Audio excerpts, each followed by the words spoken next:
Assalamualaikum warahmatullahi wabarakatuh. Kami dari kelompok 5 ingin membuat video praktek mengajar mata kuliah teori belajar dan pembelajaran di PKBM. Perkenalkan, aku Salsabila Zahra. Aku Nabila Natania Supriyatna. Aku Atia.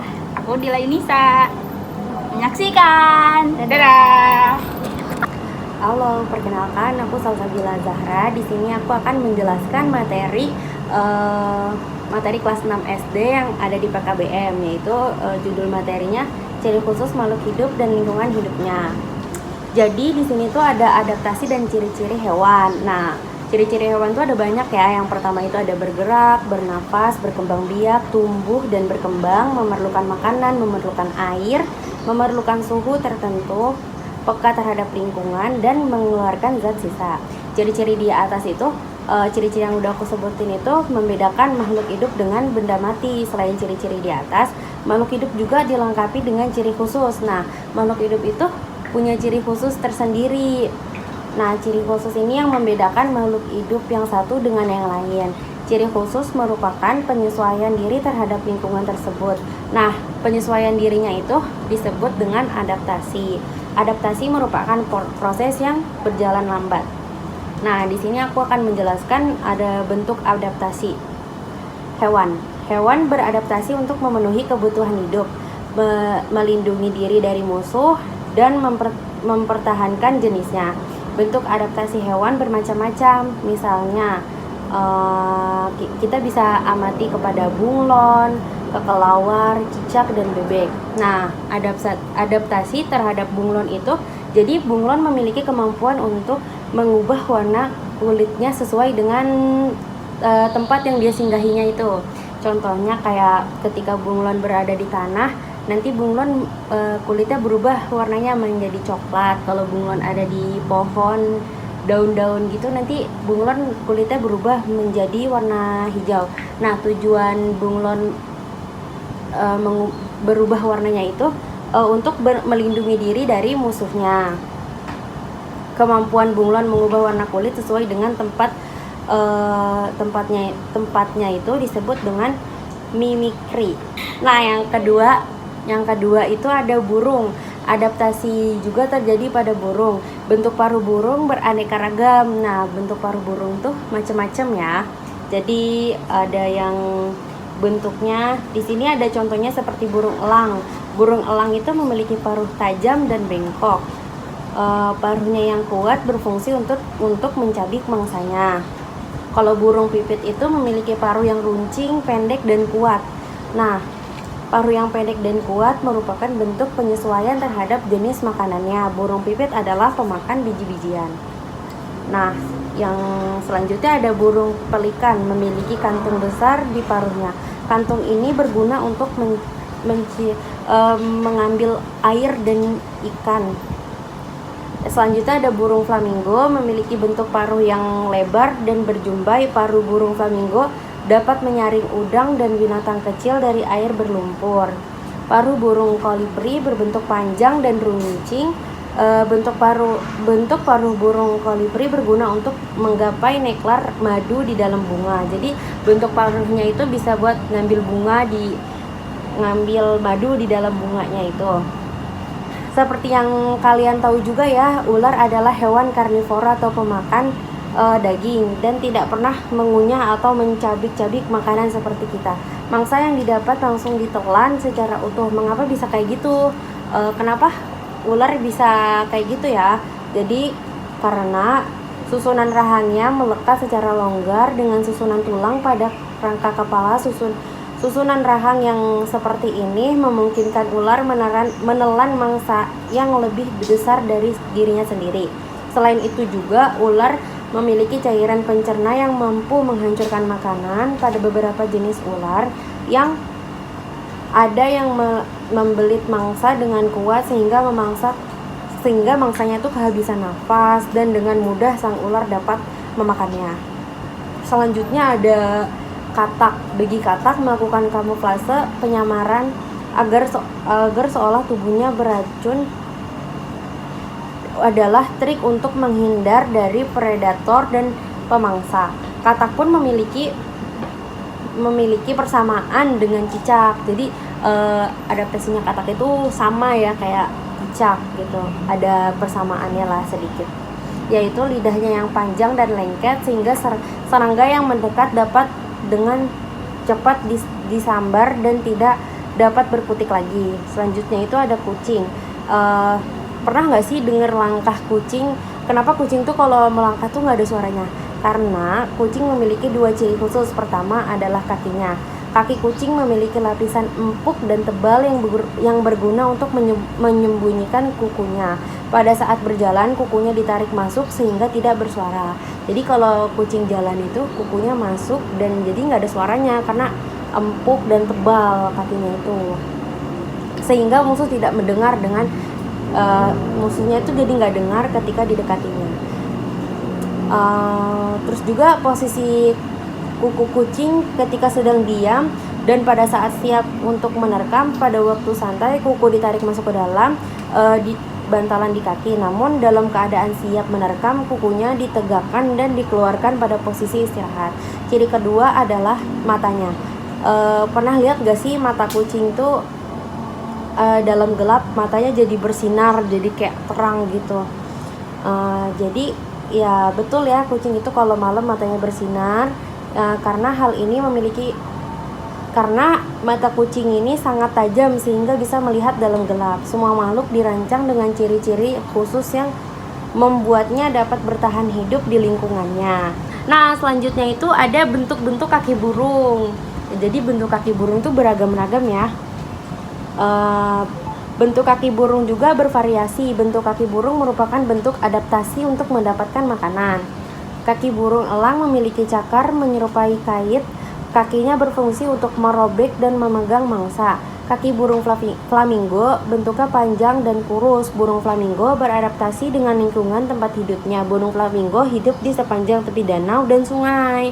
Jadi flamingo itu hidupnya di pinggiran tepi danau dan sungai-sungai. Jenis makanan burung flamingo adalah ikan, udang, dan binatang kecil. Untuk kaki burung flamingo tersebut berguna untuk melindungi diri agar tidak tenggelam. Jadi kakinya tuh di sela-sela kakinya ini kayak ada kakinya flamingo tuh ada selaput-selaputnya itu yang berguna untuk melindungi diri agar tidak tenggelam. Nah, selanjutnya itu ada kekelawar. Kekelawar adalah satu-satunya mamalia yang bisa terbang. Kekelawar termasuk binatang nokturnal.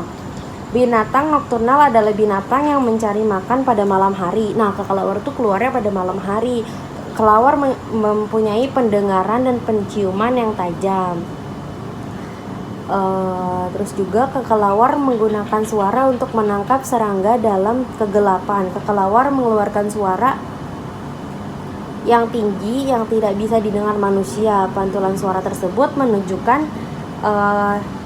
letak mangsa. Nah, selanjutnya itu ada cicak. Kalian pasti udah sering dengar ya cicak dan sering lihat cicak. Cicak banyak kita jumpai nempel di dinding dan langit-langit rumah. Cicak merupakan hewan reptil. Cicak mempunyai 3 ciri khusus. Nah, antara lain cirinya itu ciri yang pertama, cicak itu memiliki kaki yang dapat nempel di dinding dan langit-langit rumah. Nah, yang kedua, cicak adalah hewan pemakan serangga. Cicak menangkap serangganya dengan menjulurkan lidahnya yang panjang. Yang ketiga, ada ciri khusus cicak lainnya, yaitu memutuskan ekornya.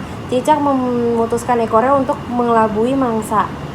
Ekor cicak dapat tumbuh lagi seperti semula setelah diputuskan. Kemampuan cicak untuk memutuskan ekornya sendiri disebut autotomi. 3 ciri khusus di atas merupakan bentuk adaptasi cicak. Bentuk tubuh cicak menyesuaikan dengan lingkungan dan jenis makanannya. Nah, yang terakhir ini ada bebek. Bebek merupakan salah satu jenis burung yang hidupnya itu lebih sering di air. Bebek mempunyai bentuk paruh datar dan tumpul. Paruhnya itu digunakan untuk menyaring makanan dari air. Makanan bebek adalah serangga, cacing, dan sayuran. Selain bentuk paruh, bebek mempunyai ciri khusus pada kakinya juga. Nah, Kakinya bebek ini ada selaputnya juga, mempunyai bentuk kaki pendek dengan 3 jari yang berselaput menjadi satu. Selaput pada jari bebek juga berguna untuk berenang. Mungkin itu saja yang dapat saya sampaikan dari ciri khusus makhluk hidup dan lingkungan hidupnya, adaptasi dan ciri-ciri hewan. Terima kasih. Hai, aku Nabila. Di sini aku mau kasih materi tentang ciri khusus makhluk hidup dan lingkungan hidupnya. Jadi di sini tuh ada yang pertama, ada adaptasi dan ciri-ciri hewan. Ciri-ciri makhluk hidup itu yang ada 9. Yang pertama bergerak, bernafas, berkembang biak, tumbuh dan berkembang, memerlukan makanan, memerlukan air, memerlukan suhu tertentu, peka terhadap rangsang, dan mengeluarkan zat sisa. Itu ciri di atas yang membedakan dari makhluk hidup dengan benda mati. Selain ciri-ciri yang tadi, makhluk hidup juga dilengkapi dengan ciri khusus. Ciri khusus ini membedakan antara makhluk hidup satu dengan makhluk hidup lainnya. Ciri khusus itu merupakan penyesuaian diri makhluk hidup terhadap lingkungannya. Proses penyesuaian diri terhadap lingkungannya disebut adaptasi. Adaptasi merupakan proses yang berjalan dengan lambat. Pertama, ada bentuk adaptasi hewan. Hewan memerlukan adaptasi untuk kebutuhan hidupnya, karena untuk melindungi diri dari musuh-musuh yang ada di sekitarnya. Jadi ada beberapa hewan yang bisa beradaptasi. Yang pertama ada bunglon. Bunglon itu bisa berubah warna di lingkungannya. Jadi kalau dia berada di tanah, dia akan berubah warna menjadi coklat. Dan kalau dia berada di daun, dia akan berubah warna menjadi hijau. Itu tuh disebut mimikri. Kemampuan itu tuh dibutuhkan bunglon agar bisa mengelabui musuhnya. Yang kedua ada burung. Burung bentuk adaptasinya dari bentuk paruhnya. Jadi beraneka macam. Yang pertama ada burung elang. Burung elang itu bentuk paruhnya runcing dan bengkok, itu untuk mencabik-cabik mangsanya. Yang kedua, itu ada burung pipit, memiliki paruh yang runcing, pendek dan kuat. Itu paruhnya yang pendek dan kuat karena dia makannya itu biji-bijian. Yang ketiga ada burung pelikan yang memiliki kantung besar di paruhnya. Fungsi kantung besarnya itu untuk menyerok ikan dan air. Yang keempat ada flamingo, memiliki bentuk paruh yang lebar dan berjumbai. Paruh burung flamingo dapat menyaring udang dan binatang kecil dari air yang berlumur. Terus ada paruh burung kolibri, berbentuk panjang dan runcing. Bentuk paruh burung kolibri digunakan untuk mengambil nektar atau madu yang ada di dalam bunga. Terus ada ular juga. Ular adalah hewan karnivora yang pemakan daging dan tidak pernah mengunyah atau mencabik-cabik makanannya seperti kita. Jadi ular itu nggak digigit dulu kalau makan mangsanya, jadi langsung ditelan ya, karena memiliki rahang yang melekat secara longgar dan susunan tulang pada rangka kepalanya. Jadi ular bisa memungkinkan memakan mangsanya yang lebih besar dari badan dia, jadi langsung masuk ke badannya, itu bisa. Oke. Saya ada katak. Katak itu tuh dia melakukan kamuflase agar seolah tubuhnya beracun, adalah trik untuk menghindari dari predator. Katak memiliki persamaan dengan cicak, yaitu lidahnya yang panjang dan lengket. sehingga serangga yang mendekat itu bisa cepat ditangkap oleh katak. Terus ada kucing. Kucing juga, kalian pernah nggak sih mendengar langkah kaki kucing? Itu tuh nggak bersuara kan, karena langkah kakinya kayak kenyal-kenyal gitu ya. Itu memiliki dua ciri khusus. Yang pertama, kucing itu memiliki dua ciri khusus ya. Yang pertama, kaki kucing memiliki lapisan yang empuk yang tadi aku bilang. Empuk dan tebal berguna untuk menyembunyikan kukunya. Pada saat berjalan, kukunya ditarik masuk ke dalam. Jadi nggak ada suara yang dihasilkan saat kucing berjalan. Sehingga musuhnya nggak mendengar tuh dia kalau berjalan. Namun, posisi kuku ketika sedang diam pada saat siap itu untuk menerkam. Pada waktu santai, kuku ditarik masuk ke dalam bantalan kakinya. Namun, dalam keadaan siap menerkam, kukunya ditegakkan dan dikeluarkan dari posisi istirahatnya. Ciri keduanya ada mata. Pernah nggak sih ngelihat mata kucing kalau di ruangan gelap itu bercahaya? Nah, karena mata kucing itu sangat tajam sehingga bisa melihat dalam kegelapan. Selain bentuk paruh yang beraneka ragam, kaki burung juga bervariasi. Bentuk kaki burung merupakan bentuk adaptasi untuk mendapatkan makanannya. Yang pertama ada burung elang, memiliki cakar menyerupai kait, berfungsi untuk merobek dan memegang mangsanya. Terus yang kedua ada kaki burung flamingo yang berbentuk panjang dan kurus. Burung flamingo beradaptasi dengan lingkungan tempat hidupnya. Burung flamingo hidup di sepanjang tepi danau dan sungai. Jenis makanan burung flamingo itu ada ikan, udang, dan binatang kecil. Bentuk kaki burung flamingo tersebut berguna untuk melindungi diri agar tidak tenggelam saat mencari makan. Terus di sini juga ada kelelawar. Kelelawar mempunyai pendengaran dan penciuman yang sangat tajam, jadi dia bisa mencari makan di malam hari karena memang dia juga kan hewan nokturnal yang hidupnya itu di malam hari.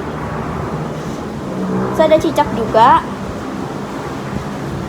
Cicak memiliki kaki yang dapat menempel di dinding rumah dan langit-langit rumah. Itu yang pertama tuh ciri khususnya. Yang kedua, cicak adalah hewan pemakan serangga. Cicak menangkap serangga dengan menjulurkan lidah yang panjang. Yang ketiga, dia bisa memutuskan ekornya. Cicak memutuskan ekornya untuk mengelabui pemangsa. Cicak dapat tumbuh lagi seperti semula setelah diputuskan. Ada bebek juga. Bebek merupakan salah satu jenis burung hidup yang hidupnya sering di air. Bebek mempunyai bentuk paruh yang datar dan tumpul. Paruh tersebut untuk menyaring makanan. Makanan bebek adalah serangga, cacing, dan sayuran. Selain bentuk paruh bebek mempunyai ciri khusus.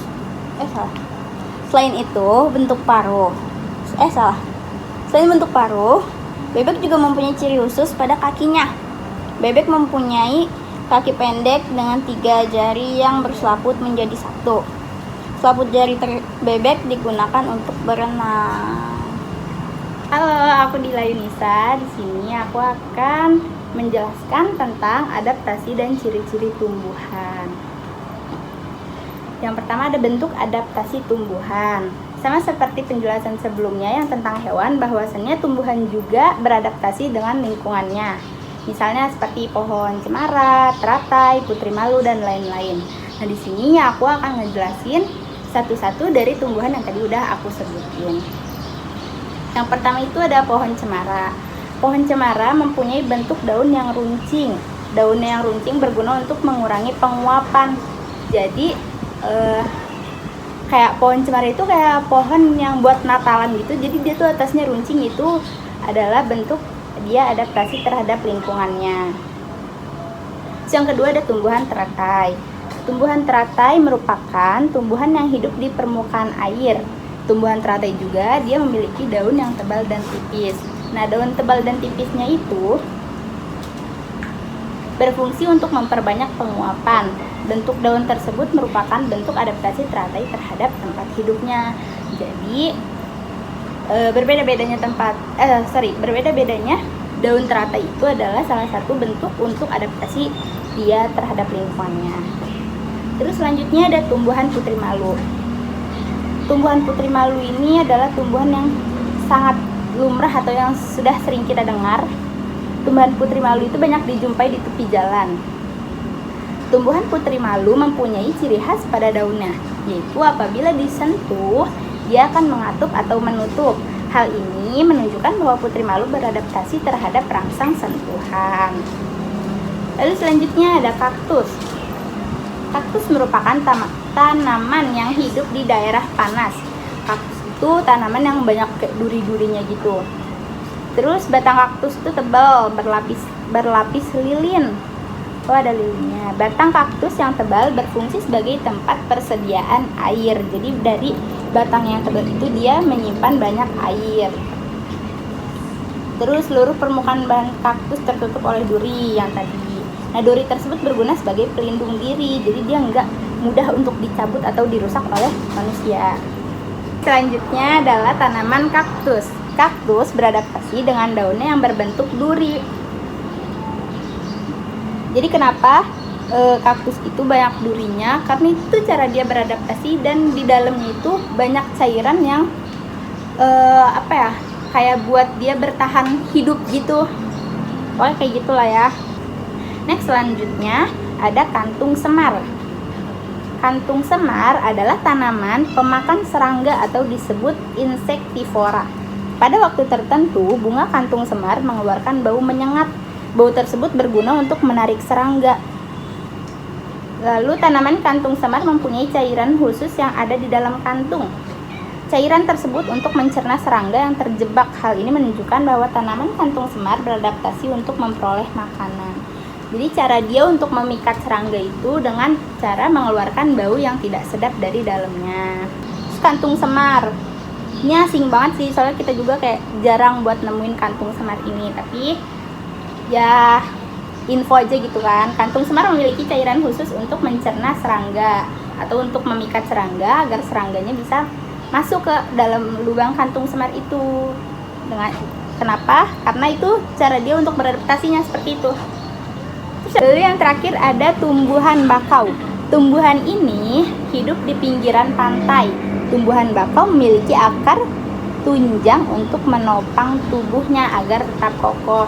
Jadi apabila nanti pantainya ada ombaknya terus menerjang si tumbuhan bakau ini, dia nggak akan langsung jatuh karena dia kokoh. Lalu akar tunjang merupakan bentuk adaptasi tumbuhan bakau terhadap lingkungan pantai. Yang terakhir ada tumbuhan bakau berakar tunjang sebagai bentuk adaptasi terhadap lingkungan pantai. Supaya nanti kalau misalkan diterjang ombak, dia nggak gampang rapuh atau langsung patah kayak gitu. Oke, di sini aku bakal ngerangkum dari semua materi yang tadi udah aku bahas. Rangkumannya itu adalah yang pertama, daun pohon cemara yang runcing merupakan bentuk adaptasi terhadap lingkungan yang panas. Jadi kalau misalkan kalian ngelihat pohon cemara terus di atasnya tuh ada runcing-runcingnya, jangan dipetik karena itu cara dia untuk beradaptasi. Nanti kalau misalkan dipetik, dia nggak akan bisa bertahan hidup. Lalu selanjutnya ada tumbuhan teratai mempunyai daun yang lebar dan tipis sebagai bentuk adaptasi terhadap lingkungan air. Seperti yang tadi sudah aku jelaskan bahwa daun yang berbeda-beda itu cara tumbuhan teratai untuk beradaptasi atau bertahan hidup. Jadi kalau manusia kan bertahan hidupnya karena dia memiliki bernafas. Kalau tumbuhan teratai dia dengan cara itu yang daunnya yang lebar dan tipis itu. Terus tumbuhan putri malu beradaptasi dengan cara mengatupkan daunnya jika terkena sentuhan. Oke. Pasti di sini kalian semua kalau misalkan kayak ngeliat putri malu di pinggir-pinggir jalan, pasti suka kayak digeser-geser atau diinjek-injek kayak gitu ya. Itu cara dia untuk beradaptasi dengan sentuhan-sentuhan dari kita. Halo, aku Atia. Di sini aku bakal ngejelasin tentang pelajaran mengenai bentuk adaptasi tumbuhan di kelas 6 SD, yaitu di PKBM. Nah, di sini tuh ada tentang bentuk adaptasi tumbuhan. Nah, tumbuhan itu sama seperti hewan, tumbuhan juga beradaptasi dengan lingkungannya. Misalnya seperti pohon cemara, pohon teratai, putri malu, dan lain-lain. Pohon cemara itu mempunyai bentuk yang daunnya rancing, daunnya yang runcing berguna untuk mengurangi penguapan. Bentuk daun tersebut itu merupakan adaptasi pohon cemara terhadap lingkungan yang panas. Terus selain pohon cemara juga ada pohon teratai. Nah, pasti teman-teman juga udah tahu ya pohon teratai itu apa. Nah, dia tuh merupakan tumbuhan yang hidup di permukaan air, yang dimana bentuknya itu lebar, tipis, dan bulat. Terus dia juga berfungsi untuk memperbanyak penguapan. Bentuk daun tersebut itu merupakan bentuk adaptasi teratai terhadap tempat hidupnya. Selain teratai juga di sini banyak sekali ya, yaitu ada tumbuhan putri malu. Nah, teman-teman tahu kan putri malu itu apa? Nah, mungkin pernah melihat juga putri malu itu di pinggir-pinggir jalan, karena putri malu itu tumbuhan yang banyak dijumpai di tepian jalan. Tumbuhan putri malu itu memiliki ciri khususnya dari daun, dimana kalau dia tersentuh, dia bakal mengatup pada daunnya itu akan mengatup bila tersentuh oleh manusia ataupun tersenggol apa ya itu. Hal ini menunjukkan bahwa putri malu itu beradaptasi terhadap rangsangan sentuhan manusia ataupun lainnya. Makanya dia ketika disentuh, daunnya itu akan mengatup atau menutup tersendirinya gitu. Makanya disebutnya putri malu. Terus selain putri malu juga ada kaktus. Nah, udah tahu kan kaktus itu kayak gimana? Kaktus itu adalah tanaman yang hidup di daerah panas, yang batangnya itu tebal, yang memiliki batang tebal yang berfungsi sebagai tempat persediaan air. Nah, jadi seluruh permukaan batang kaktus itu tertutup oleh duri tersebut itu berguna sebagai pelindung dari pelindung diri. Jadi si pohon kaktus itu memiliki perlindungan diri untuk melindungi dirinya itu, yaitu berupa duri, yang dimana yaitu tumbuhannya dipenuhi dengan duri, dengan banyak duri. Terus selain kaktus juga ada kantung semar. Tahu kan kantung semar itu apa? Yang nggak tahu, kantung semar itu dia bentuknya seperti ada bolong-bolongnya gitu ya, kantung semar itu. Nah, kantung semar itu adalah tanaman pemakan serangga atau disebut insektivora. Nah, pada waktu tertentu bunga kantung semar itu mengeluarkan bau yang menyengat. Bau tersebut itu berguna untuk menarik serangga, di mana nanti serangga itu akan datang nih ke dia ketika mencium baunya itu. Terus tanaman kantung semar itu memiliki atau mempunyai cairan khusus yang ada di dalam kantung semarnya itu. Nah, cairannya itu tersebut mencerna serangga yang terjebak. Hal itu menunjukkan bahwa tanaman kantung semar itu beradaptasi untuk memperoleh makanannya gitu. Terus ada juga selain kantung semar juga ada tumbuhan baku. Tahu nggak sih tumbuhan baku itu apa? Tumbuhan baku itu hidup di pinggiran pantai. Nah, jadi tumbuhan baku itu memiliki akar tertunjang untuk menopang tubuhnya agar tetap kokoh. Jadi akar tunjang itu merupakan bentuk adaptasi tumbuhan baku terhadap lingkungan pantai. Jadi tumbuhan baku itu dia yang hidupnya di pesisir pantai, di tepian pantai.